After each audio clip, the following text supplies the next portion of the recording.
Selling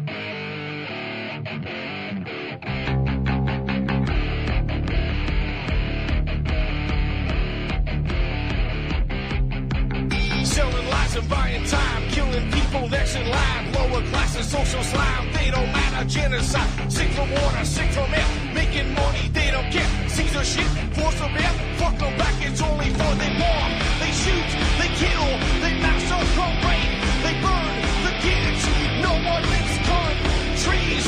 Laugh to your face, fight and die. Cause God forgive.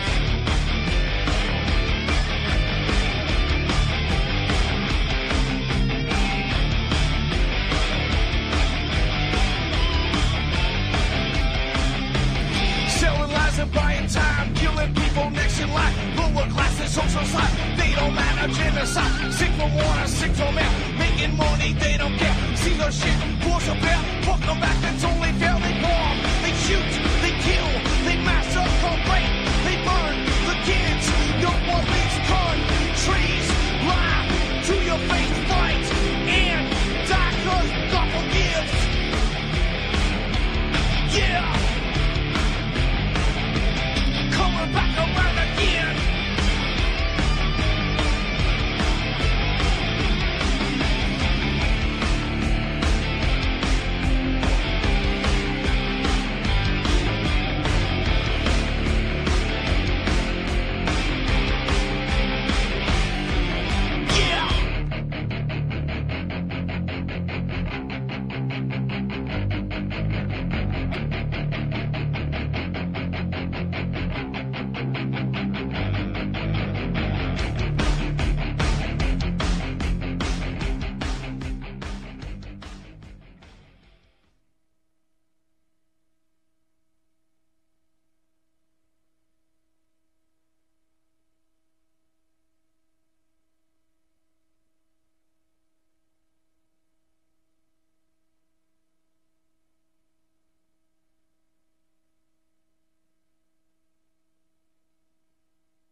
Too freaking funny, man.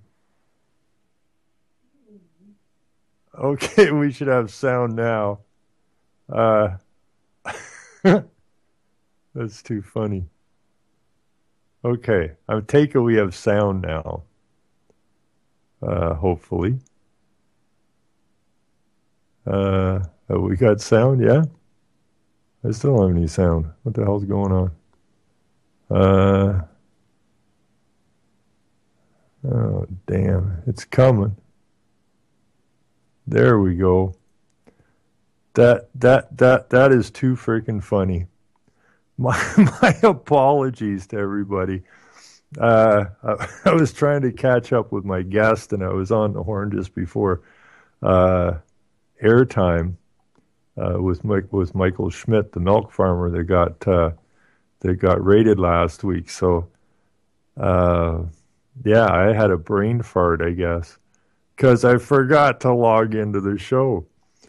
Uh, duh, and I like that word "duh." I'm going to do that before you introduce the show. I love that word "duh" because I used to listen to these guys out in Las Vegas years and years and years and years ago, and their show was named "Duh," and I couldn't figure that one out. So I called in one night and I said, "You got to help me.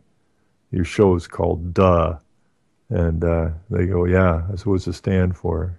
He says, "Isn't it obvious?" I went, "No, no." He said, "Dumb, unintelligent humans." So I guess I pulled a duh tonight by forgetting to log in, but I was so busy before airtime. I had so much on my mind. Anyways, this is Game On. I am your host, Ron Stevens. It is October the 8th, and I'm just a few days away from turkey dinner because we have Thanksgiving up here this weekend, and so that's good. So, anyways, in a little bit, I'm going to try and catch up with my guest tonight, but I know he's on the run all the time. He did call me earlier today. Missed a call, but he did leave a message, and hopefully I can catch up with him in a few minutes. If not, we got lots to talk about, anyways. Um, what's really bizarre? I talked about the raid on Michael Schmidt's farm last Friday. And and lo and behold, what they did on Tuesday was they took a caravan. So they went to Richmond, Ontario with a caravan. They took a pilot truck and then the reefer truck for the raw milk and cheese and all the rest of the food they took down there, which is organic vegetables and whatnot, to their people down there.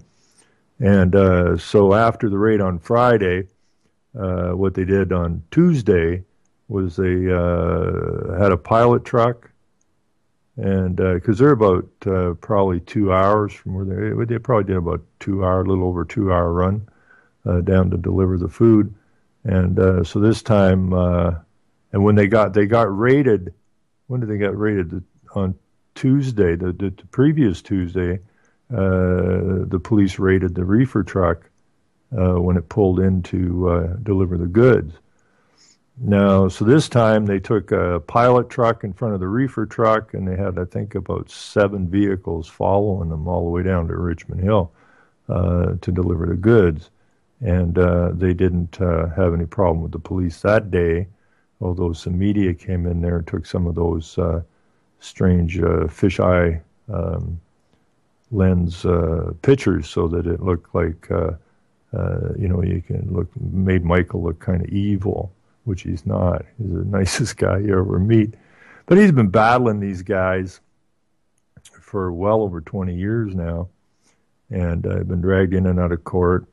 The first time we went to court, or he went to court, I went down there with him. He was down there on 13 charges, and the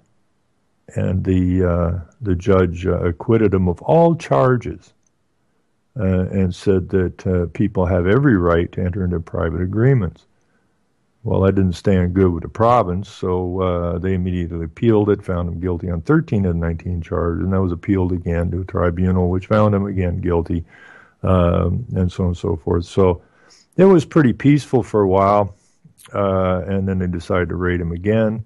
This last raid on last Friday, the people in the early days were pretty confused because they're like most citizens. They have no idea about the history of their countries. They have no idea about how this corporation was set up or anything else.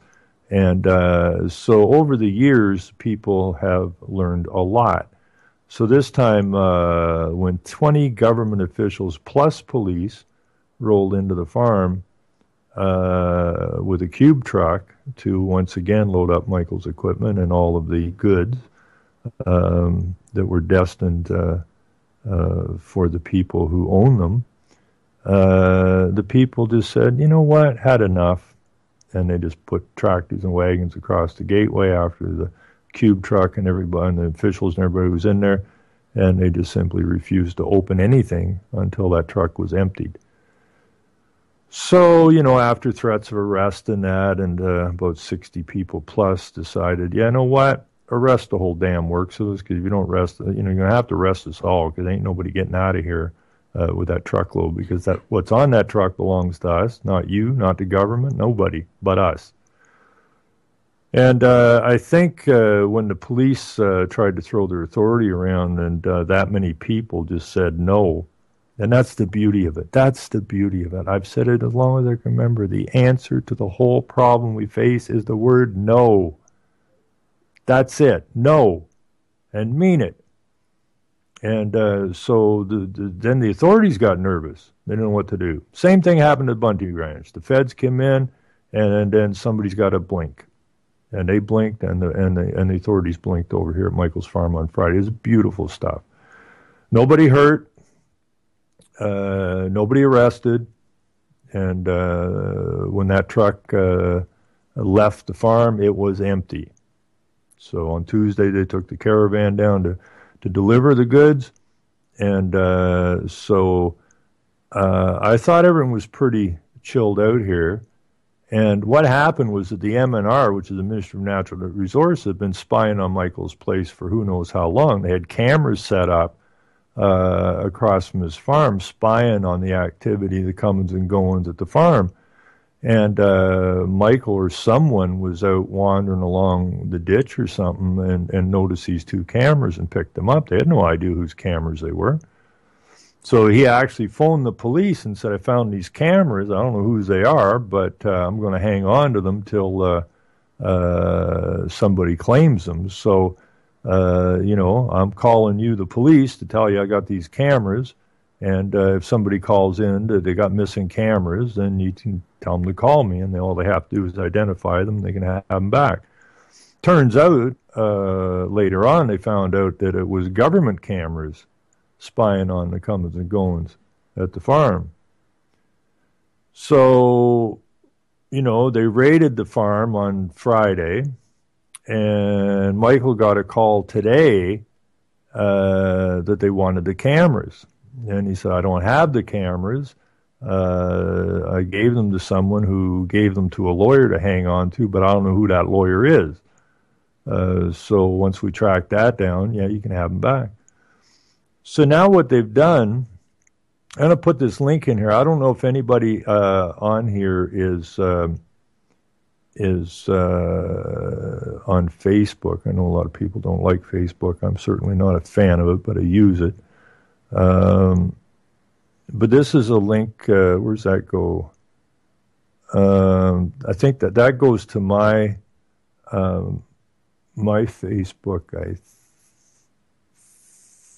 think whatever. There's a link in there to Michael's Facebook, and if you're listening on air, you can just write in Michael Schmidt. It's SCHMIDT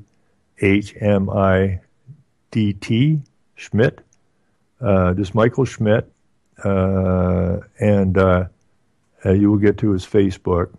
And so they have posted on there now the summons, and they've charged him with theft under $5,000. And when I told my wife that, she almost fell over laughing, because she said, wait a minute. They planted the cameras, he found them, he picked them up, and now they're charging him for theft under mischief and theft under $5,000. I mean, this is how completely ludicrous this is getting. Anyways, if you are at least been interested in your rights, I don't care if you're here in Canada or Australia, United States, or backwater, wherever, take a boo at this, because this is just a continuation of complete and total harassment. Now, I did get a hold of Michael a little after 6, and hopefully I can get him on the show in the not too distant future. But when I went over to the farm on Friday, I was late getting over there, and they had already started unloading the truck, and I didn't see any point in really hanging around too much, so we just talked for a few minutes. And so, you know, when I saw this summons on his Facebook today, I couldn't take it. So I did finally get a hold of him, and you know, I was kind of giggling a bit, and then he started giggling, you know, and I said, they're doing everything they can to help you. And he said, I know, it's ridiculous, right? I mean, you know, he couldn't script this better. You know, they just keep one screw up after the other. And it's almost like the Keystone Cops or something. I mean, it's off the top. So he has to go get fingerprinted on the 19th, and then he has to go to court on the 26th. But you know, as we discussed this, now he has, and you'll find that on his Facebook as well. He got busted for conspiracy to hide sheep or something along those lines. It's a sheep conspiracy, anyways. And I think I explained that before. There was a lady called Montana Jones up in this neck of the woods who was growing heritage sheep, and they wanted to put them all down because they said that they could have this disease. And she said, well, they have no disease, and we'll just quarantine them. And because the only way you can really find out if this sheep has a disease, I'm not sure if it's called scabies or something, but they have to take a brain tissue sample, which means they can only take that from a dead animal.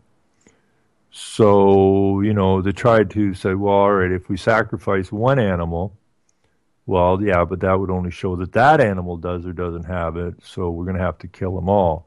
The most ridiculous thing you ever heard of. So somebody, and there's a lot of, the farm community up here is, I wouldn't want to call them radical, they're just starting to stand up for themselves, finally. You know, it was ridiculous what the ministry was trying to do. And so I think it was the night before, or a few nights before, they were going to come in and slaughter these sheep. Somebody came along and removed the sheep, and for their own protection. And so Michael is rather he's vocal on these things because he knows right from wrong, and so whether he had anything to do with it or not, they went after him and charged a bunch of people for conspiracy, sheep conspiracy, I guess. And so, you know, I was talking to Michael tonight, you know, I said, this whole thing has got nothing to do with anything. The last raid on your farm, the cameras, this summons for mischief and theft of cameras that you found, and you reported them to the police as soon as you found them. So how is that theft? I said, this is just a complete and total attempt to paint you in a negative way before they get you to court for the sheep deal. And the reason that they're doing such a big job on Michael is because the sheep trial will take place in front of a jury of their peers.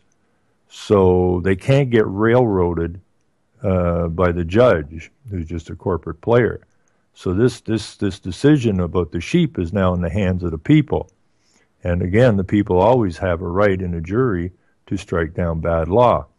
So there's a lot hanging on this as far as the government is concerned. And, you know, Michael agrees, like, that this is obvious what they're doing. They're just trying to paint him with a black brush, if you will, so that he won't look good in front of the jury. But everything they seem to do is going to make him look better and better and better in front of the jury because all of this stuff is coming up. And it's just absolutely ridiculous what's going on. So, but on the other hand, it's good. You know, the more ridiculous this gets, the better it gets, because it forces the people to ask some pretty basic questions, like, what the hell did this guy actually do? Nothing. He hadn't done anything wrong. It's like, I haven't done anything wrong. And a number of times the police have traipsed in and out of here trying to have me banned from here or labeled as some sort of a threat or something. It's almost farcical. So that's where we are in these day and age. And you know, I want to talk to while I'm talking, and you're going to hear a ring because I've been doing these shows so freaking long, I guess, that the mute button on my headset has gone missing. Now, I don't know if the police took it. Maybe it's a conspiracy. But where I used to push my mute button, there's just a hole. So I can't mute anything. But I'm going to try and go to hold of Enos, because he's the kind of guy, like Michael, who has the ability to inspire people because he knows the difference between right and wrong. So I'm going to try and add him in here and see if he picks up, or I just get a message. I know he's extremely, extremely busy. Got so many things on the go that you don't know where he's at from one minute to the next. Hello. Hey, I get you, Enos? Hey, yeah, you did. I didn't know who was calling from this unknown number. Well, that's me. I'm the unknown comic. No, I'm the unknown reporter. No, I'm the unknown radio host. Anyways, I got you. I called a few times, and I was getting your answering machine there. Right. Yeah, so I only got like a half hour left in this show. Can you hang in here? Yep, I can hang in. Yeah, now, to the listeners, this is Enos, and Enos is a young man. I don't think, are you 30 yet? Yeah, I'm about 32 years old. You're based on hearsay. 32. Now, I don't know if you heard the latest on Michael here now.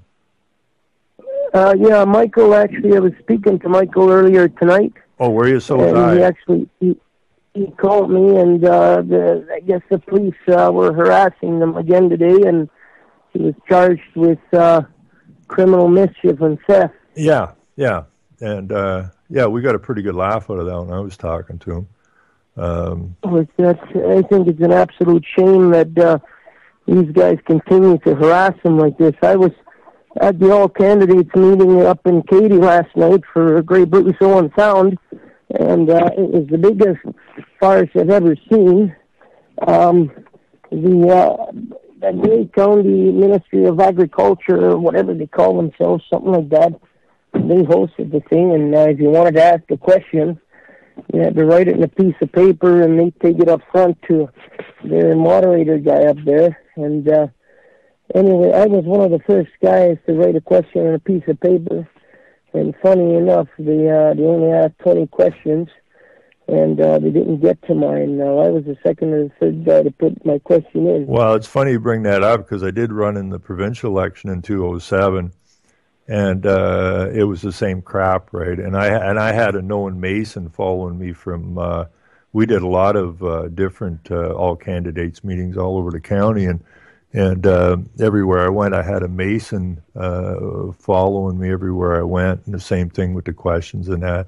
It's a complete farce. There's gatekeepers everywhere. Anyway, what happened is that when they said they were done, and they said this was the final question. When they were done, I walked up front. Now, there's about 250 people sitting in there. I walked up front to them about 15 feet away from these four candidates, and I said that because these guys here to the right, the guys were on the right side of the room that were supposed to ask the questions. And anyway, I walked up there and I said, because these special interest boys to the right here refused to ask him a question, I guess I'll ask it myself. And the question I wanted to ask him is what each candidate would do if they got elected to keep the government out of Grey Bruce, off her farms, out of her business, and out of her personal lives. And they just kind of stood there, like sat there and stuttered and shrugged their shoulders. And I know. it was just... Like, it's pathetic. It was the only question that was asked that had any meaning to it. Yeah, I know. I mean, it's the questions. When I ran, I thought these are the most ridiculous questions. But each of these candidates from each of the party are already preloaded here for these questions, and they already know what questions are coming, and they just have their little sound bites set up, and they just spew them out. They all sound the same. But if you ask them a real question, they just sit there and stare at you like deer in the headlights because they don't have an answer for it because they don't have the intellect to answer it. That's correct. I wanted to talk about, I was hoping to have time for some discussion, but I was wanting to ask them what they think about Parliament passing bills that never even get read. Like, that happens all the time, and I think that's about as ridiculous as it gets. Yeah. Parliament, they'll pass a law without even reading the entire bill. Well, yeah, they don't care, right? Like the only people in a government that matters is the executive, which is the cabinet. The rest of the people, anybody else doesn't matter. That's just to get that board elected. And they basically pass whatever they want, and it either doesn't get read or it just gets shuffled through there, and everybody votes the way they're supposed to vote. But don't you find though, Enos, that just in the, I don't know how long I've met you, since I met you, 3 years, maybe 4, but don't you find now though that the people are starting to catch on a little bit better? Well, I think some of them are. Like, when I went up there and asked this question because nobody else would, the other guys wouldn't allow it to be asked. So I went up and I just blurted it out. Like, I had guys there in the chairs in the front rows that said to me, that was a really good question. Like, I think that people are starting to realize that the government's not going to save us. So that's what I mean. We got to save ourselves. That's what I mean. We got the best shot saving our communities if we get the government out of it. Well, yeah, I mean, because they're destroying it on purpose. They're systematically taking away every right and freedom we've ever had. They're trying to play these mind games now through the education system, and it's going to be total drama unless we get this thing turned around immediately. Yeah, yeah, but I when I was out at Michael's farm there, I talked to some people, and I think they were different. In fact, one of them told me they were different than they were a few years back. All right, they trusted the government, and they believed what they were told, and because of what was happening at Michael's farm and other places. That they started to do a little bit of knowledge seeking. Well, I think that people will come around. I think that the truth is obvious, and I think it was Ronald Reagan who said facts are stubborn things, and I think that it's just obvious that the government's gone too far. I mean, there's a lot of talk last night about the cop that got shot out there at the memorial there in Ottawa, and at Parliament there last fall or whenever it was, but I didn't hear any of these guys explain what they're going to do about police brutality. I mean, I had a neighbor over here in the small town of Mooresburg that's 3 miles from my house get shot by the cops. There's a fellow up in Collingwood that got tasered to death in a wheelchair about 2 years ago. There's another fellow down in Toronto that threw a plastic lawn chair at a cop, and the cop shot him dead right in the spot.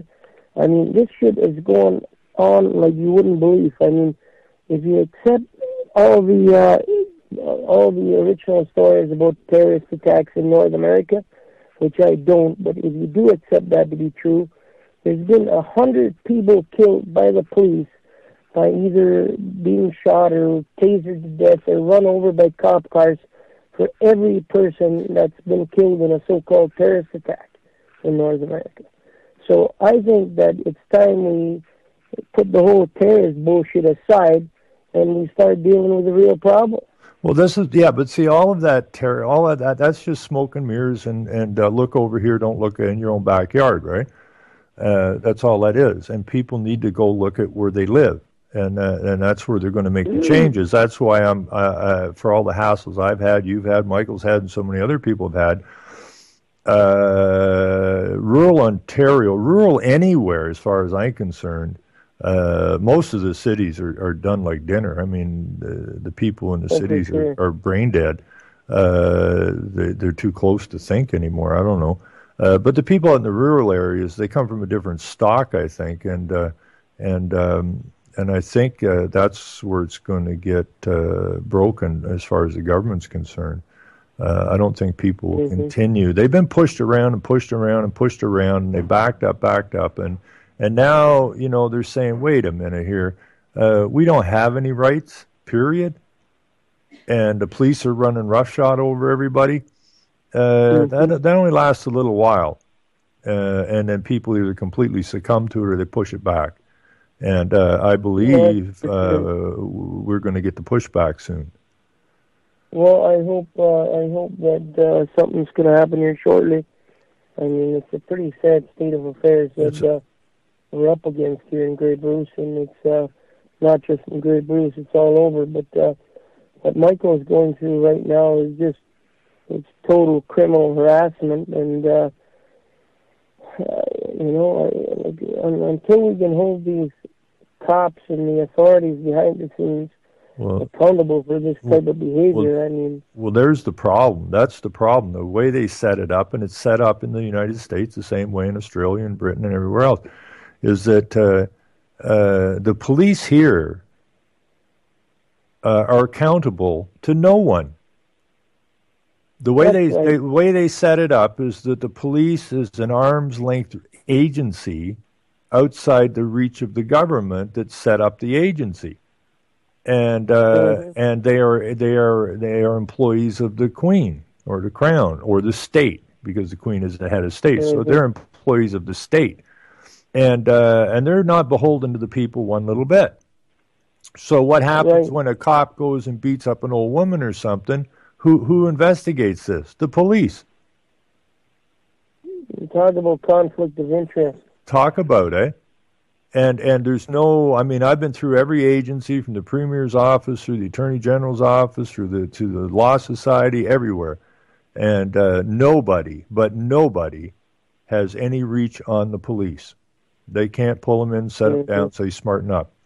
And that has to change. That's right. And you know, but I think people need to stick together. I think that you know, we work together and we expose the fraud. I mean, I think these guys will have to back down. I mean, I think those cops down at Michael's, those health officials and whatnot, I really think that they're scared shitless. Well, they were. Well, they were saying they were the authority, and the people just said, sorry, we don't accept that, and the answer is no. And we're not contracted. We don't agree with this type of bullshit. You know, there was these open carry guys, and I seen this years and years ago up in Alaska, and they were open carry, and I guess they were along the free man idea and that. And but what they did was they set up what would you call it? A speed dial number on all of their cell phones. So if somebody got pulled over by the police, they would the one that got pulled over would just hit that number, and that would alert everybody else that he was been pulled over. And you know, the aggressive cop, when you know, 10, 20, 30 people showed up, all of a sudden his aggression disappeared. right? And that's exactly what happened over at Michael's. Okay, you had enough people there that no violence would take place, nobody's going to get arrested, and they have to stand down. And we got to keep informing people so we get the crowd bigger, and we gotta change the entire function of government in this country. Well, we have to get a government of people for the people. Our government is an offshore government because the Queen is the head of state, and the Queen technically, the Queen/Crown/corporation has absolute ownership of all the land here. So we, the Attorney General's office finally agreed with me that we never left the feudal system. All they did was revamp it a little bit and rebrand it, but we never left the feudal system. We don't own the land we're on. We don't own our house. We don't own anything. And and they have. If we owned it, we wouldn't have to pay tax on it.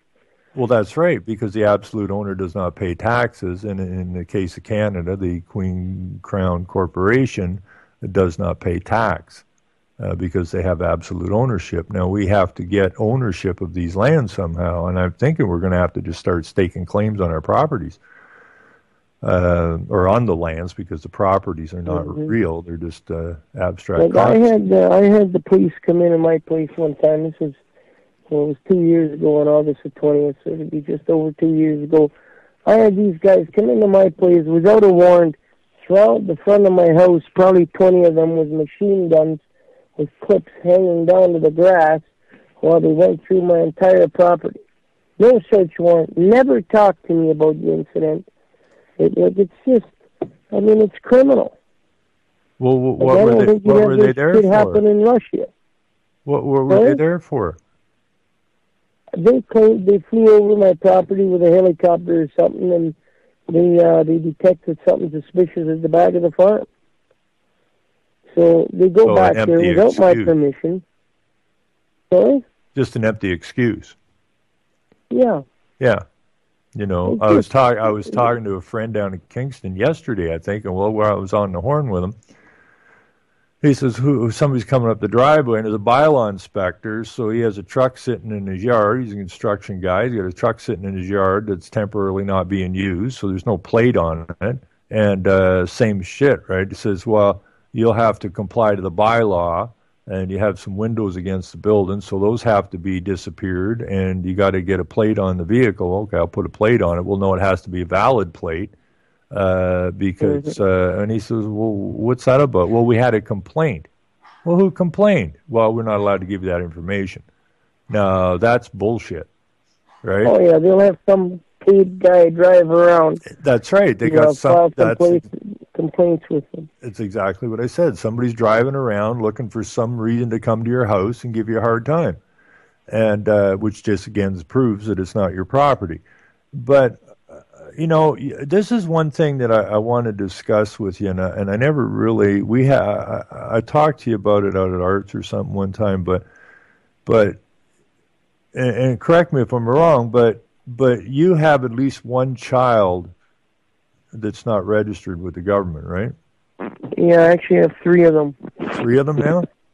Yeah. And the government's not real happy with you about that either. Oh no, they've hounded the shit out of us, and they hounded the shit out of me on a lot of stuff. They hounded the shit out of me because I refused to register the kids. I refused to fill out census forms. The cops came in here to talk to me so many times over the years, I couldn't count it together. I had the census guy send out some head honcho from down in Toronto, or it might have even been from Ottawa for all I know. And anyway, I opened the door about 2 inches, and I said, you know what, I don't care who you are, I don't care where you're from, I have no business to do with you. Leave. And I closed the gate at the driveway, and the suckers came in through the gate. Really? Yeah, but see, all of these stories, because where we live is not that highly populated. We have a pretty small population here. I think Bruce Gray's only like 60,000 people or something. Mm-hmm. It's quite small for the area, but word gets out. You know, like when we were in court there, and the police physically, I mean, really physically abused Sheila. She's only like, you know, 5'3". She's a very small woman, and so we actually got she was claiming rape, and it was rape because the meaning of rape is not intercourse. It's right. So we ended up with the SEIU, and the SIU came here, and we spent about 2 hours. The SEIU, when they were here, we were talking about the OPP, and they have absolutely no use for the OPP, right? They think they're, rabid dogs. They can only investigate certain things. And but we put I posted on my blog about what happened at the courthouse there, and we got, I think, in just over a day, something like 11,000 hits on it, and most of them were people inquiring about the Walkerton courthouse, right? So that information gets out, your story gets out, Michael's story gets out, George's story, and up to other stories gets out, right? Now, when they first started coming out, people would go, they must have done something wrong, right? That's the old way people looked at things. Well, they must have done something wrong, or the police bothered them, right? Now it's changed. It's really changed. People don't respect the police anymore. They don't respect the courts anymore. They don't respect the politicians anymore. And they should. I know. And last night, there's one thing that happened that was really interesting. Larry Miller, the conservative MP, he tried to justify this Bill C-51, which is basically the so-called anti-terrorism legislation, which gives these guys the right to tap phones without warrants and all this type of stuff. And Larry's defense to it was, well, if we've got nothing to hide, why does it matter? The reason it matters is because these cops aren't trustworthy. That's why it matters. The government can't be trusted. We can't trust these guys with anything private. In fact, we can't trust them, period. No, there can't be any trust there. I mean, they're completely outside. So you bring in these bills. And I said, well, if you don't have to, if you didn't do anything, then you got nothing to worry about. Well, of course you do, because now you got the police running around looking for so-called terrorists, right? Based on nothing, and they can raid anybody's house anytime and say, "Oh, we thought there was a terrorist there," right? Without a warrant. Without a warrant, and the worst part is, you can call the government and say, they just busted my door down, and they said, and wrecked my house, and scared the shit out of my family, and killed the dog. And who's responsible for this? Well, don't look at us, says the government, because the police are outside the reach of the government. Now, somebody had put something in there about the OPP in the chat there. And if you go to, I think it's the police, I'm not sure if it's a police act or the OPP, way of doing things or whatever, whatever document I was reading, the OPP, this is the kicker, because here in Ontario, these so-called laws that come through the legislature, they're bills in that are given the color and force of law.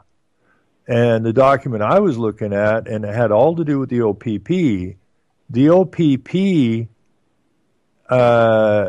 it's what it says is that the force with a capital F, known as the OPP, okay, whole different ball game, right? It's more of this fiction bullshit.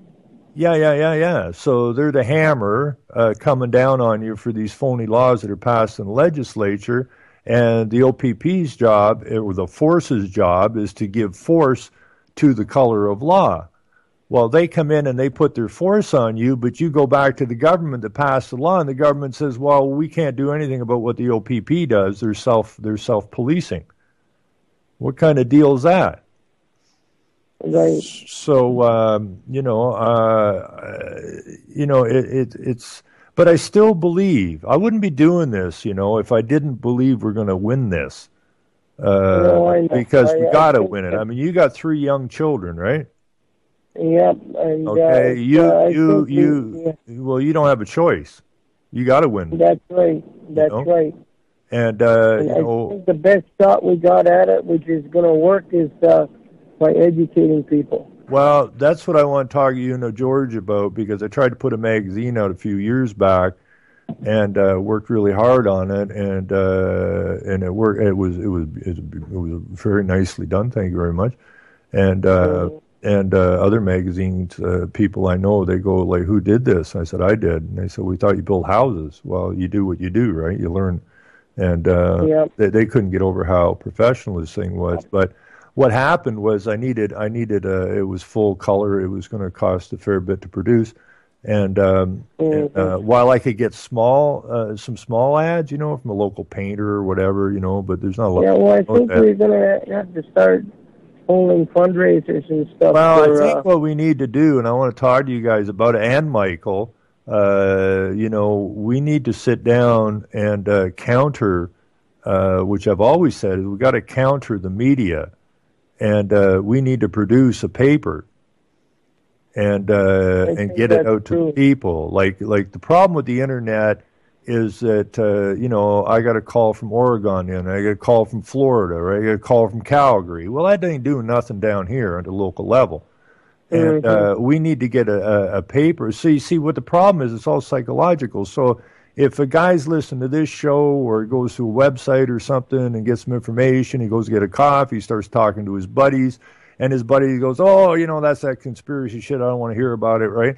It's very difficult. So if we can take and do a paper, and papers are actually quite inexpensive to do, just a broadsheet or a pony, right? So, but my idea is you do them out in blocks of 5,000. You make sure that that's a solid block that gets delivered to, so that everybody gets the same information. So somebody reads the paper, and they're sitting in a coffee shop, and they say to their buddy, "Did you read that?" "Yeah, I did." "What the hell's going on?" Now we have a mental connection. We now have a discussion. We don't have people going, "That's conspiracy theory crap," right? Yep. And because we are in a psychological spiritual war, and we got to fight it. And, yelling and screaming and running around with placards and signing petitions ain't going to cut it, folks. It's just not going to work.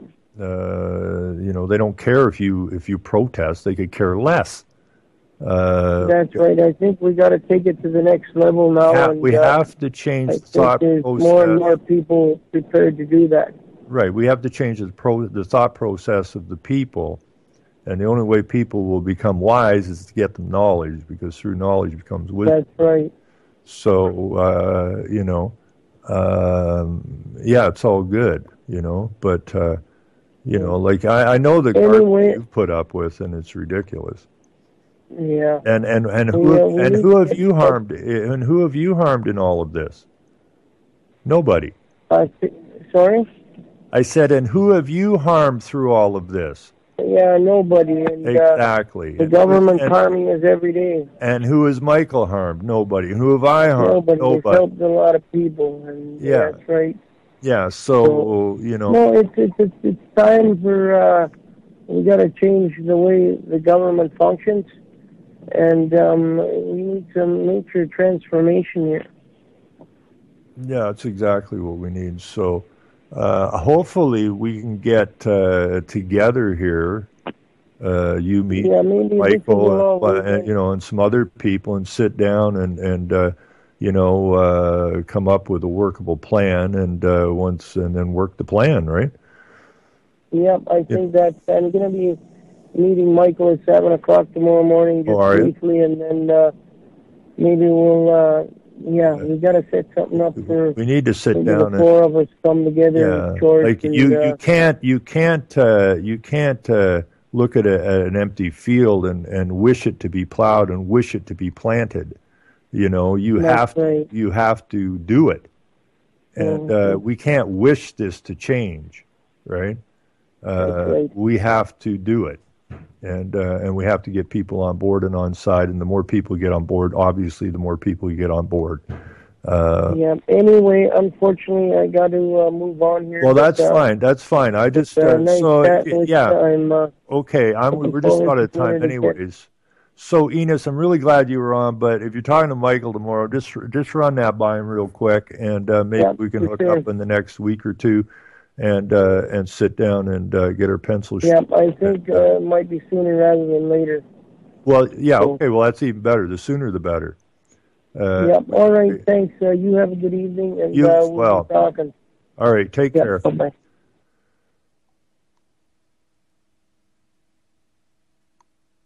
Okay, so that's just that was Enos, and he's 32 now. He's still a young man, which is good because a lot of the people, I can't say that. A lot of the people that, as far as I know, that really get it tend to be older. They have enough background and enough time behind them to understand that this is all completely wrong, and a lot of the younger people are so indoctrinated through the school systems. They're tougher, but once you crack a few of those, then it'll spread too. So what I've always said, and sometimes people want to wander off and talk about Syria and all these other places and all these other problems that you really. It's an impossibility for you to do anything about it. Okay, so it irritates me because so much time and effort is spent talking about things that you can't do anything about. The only place that you can make any positive change whatsoever is where your boots are or where you live. That's the only place that you have any possibility of making positive change. And I'm always asking people to look in your own neighborhood and talk to your neighborhood. And those are the people that you need to spend time talking to and getting knowledge to and getting them on board, because it's the only place you can change it.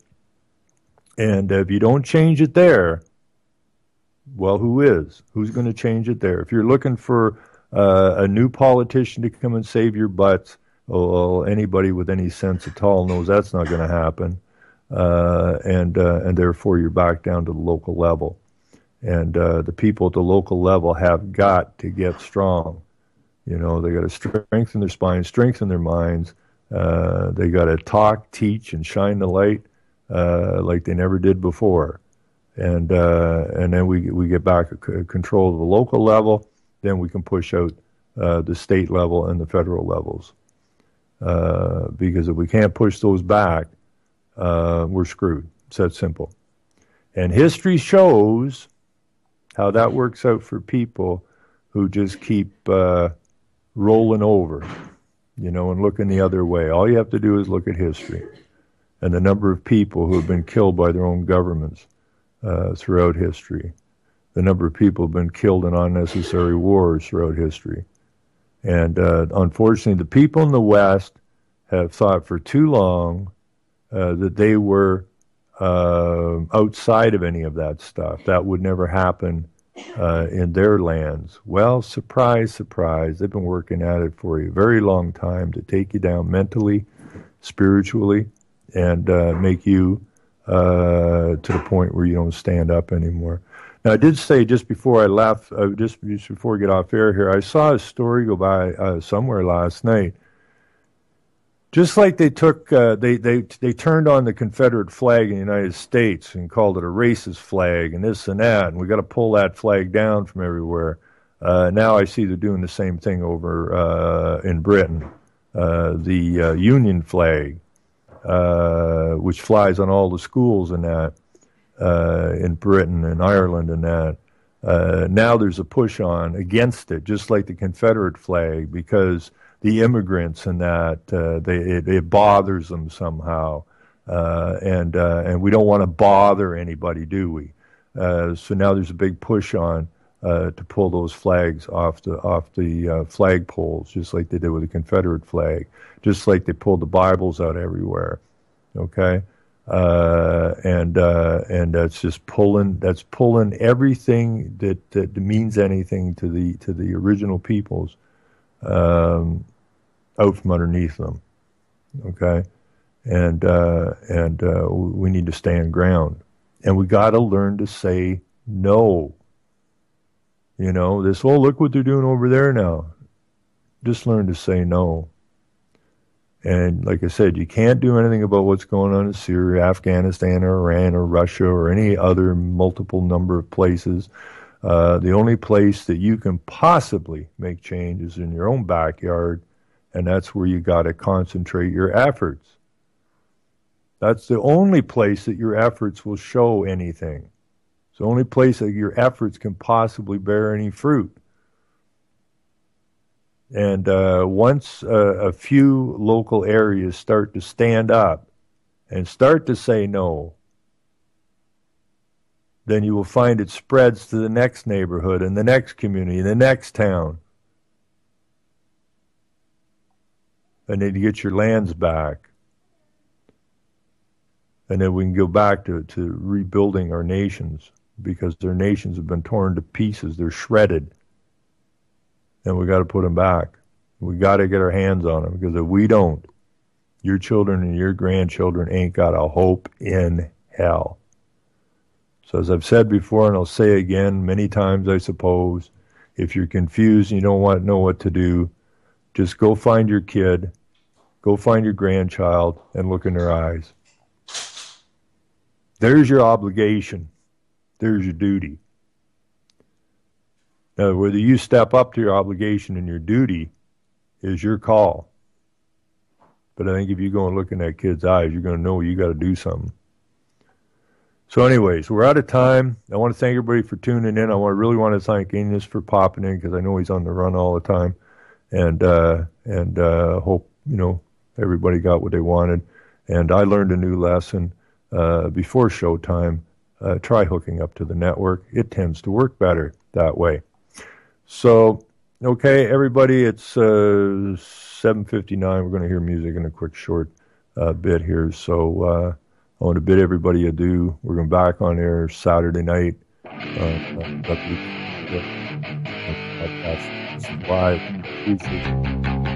So everybody take care. Keep the sticks on tight. Selling lies and buying time, killing people next in line. Lower classes, social slime, they don't matter. Genocide, sick from water, sick from air. Making money, they don't care. Caesar shit, force of air. Fuck them back.